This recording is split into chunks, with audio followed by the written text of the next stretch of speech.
So before I go into more details about it without actually, spoiling it for you, I will give some details for early on, but consider this is a several hundred episode long series. So getting into it, stuff within the first season is not going to spoil anything, and I'm not going to go so far into it that it's going to ruin any surprises. Now, this by far, and this might sound weird to some people, but I haven't seen any of One Piece so far. But from watching the first episode, I know I've fallen in love with it. But even to say, it did not hit me and capture me the way Fairytail did. Neither did Naruto, Naruto Shippuden, Bleach, Dragon Ball Z, Dragon Ball GT, or Super. None of these shonen-style shows have captured me to the level that Fairytail is. This is by far my favorite out of them. There's something just, pun unintended, but magical about a shonen jump mage-styled show. It, to me, just hits in completely different ways. But to go ahead and get on to the points, I want to lead it off with this show manages to have such a diverse power set. I've looked into things on the different fruits and stuff within One Piece. I've definitely seen Bleach, so I know where that goes. And Dragon Ball Z focuses around fighting mainly, anyways, and Energy Blast. But when it comes to magic, everything from gun users to people that can create things out of their imagination. Heck, there's a memory mage. There's all sorts of things. Yes, there's transformations. There's things based off of mythical creatures. There's basic elemental abilities. There's weird ones that are hard to explain. There's even a tarot card mage. So when it comes to variety, I think Fairytail is at least in the top, if not number one, when it comes to variety of skills. One of the tropes about any of these Shonen Jump style series is the power of friendship, where in this series, it actually explains it to such a mechanical degree, it's hard to argue with it actually making sense compared to shows like Dragon Ball Z and Bleach. In this show, there's this mythical thing. I won't go into it too much to ruin it for you, because it's really interesting when you finally get there to explain it. But this thing is connected to the Fairytail tattoo you'll see the members get. Lucy will get this in episode 2. So she's the blonde character you see on the thumbnail that I put down here. Natsu, the red-headed one in the middle, he's the guy that is the main protagonist effectively. He's the one that is, like your Naruto or your Ichigo. He's fighting the big bad every time. Now, what makes him interesting is, he's pretty stereotypical, but it's really the power set. I will say Dragon Slayer magic and the whole thing about them and how they are what they are is really a cool thing to continue to unveil as you learn more of it. Plus, it's just a cool set of powers. You use dragon magic. They're one of the physical mages compared to they use their mind more than anything. It's a cool twist on it. But back to the power of friendship thing. The power comes from this object, and it's back through the tattoos I was saying. This gives them your normal little abilities for the guild to back each other and everything like that you would see from other Shonen Jump series. But again, it ties it to a mechanical reason, so you gotta give it props for that. Another trope is the time skip. This happens in so many different Shonen Jump animes, as well as probably many outside of the genre.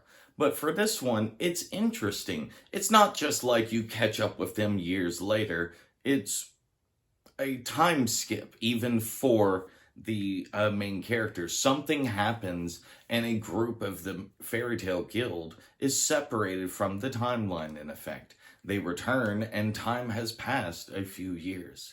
It is actually very unique and gives an interesting perspective on what would happen if the strongest members disappeared for a little while.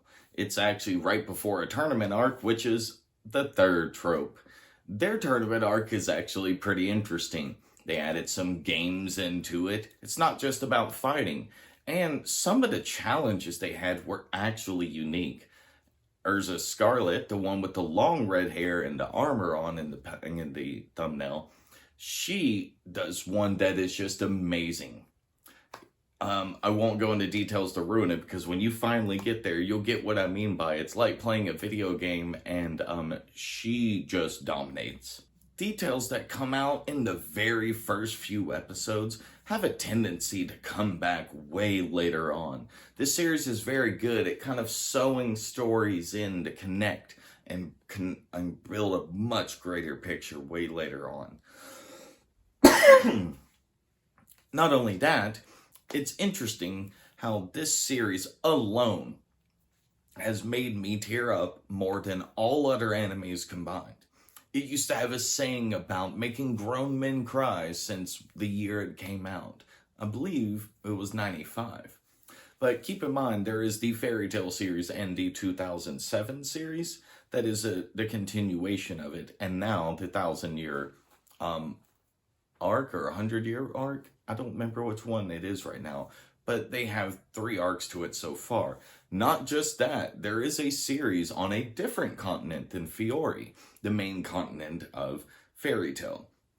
On this continent, the same writers made a series called Rave Master.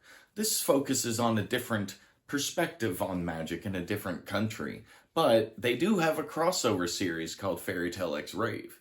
Now, I would recommend watching enough of Fairytail and then watching the Rave Master show before you check out Fairytail X Rave. Now, the reason is because it actually brings in details and slight spoilers of power, progression, and thing from both characters if you haven't gotten far enough.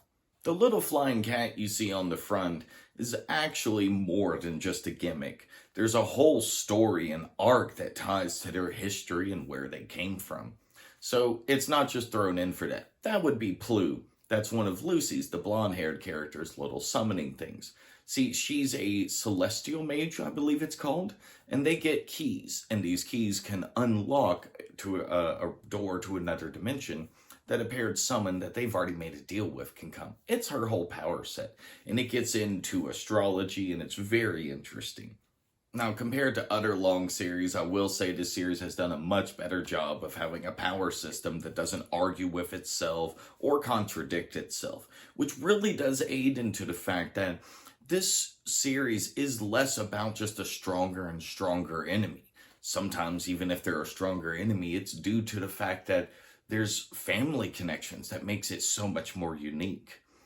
And it really just goes deeper and deeper into stories.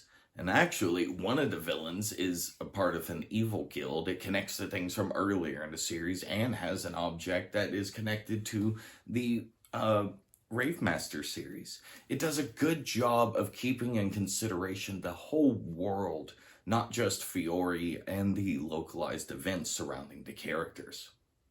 And lastly, I would like to say this series, again, owes its existence to Akira Toriyama's legacy. If not for him in creating the line of Dragon Ball series, we never would have had people inspired to make Fairytail and the other version series out there that are amongst our favorites. So, you will be missed. But till then, and I'll catch you later.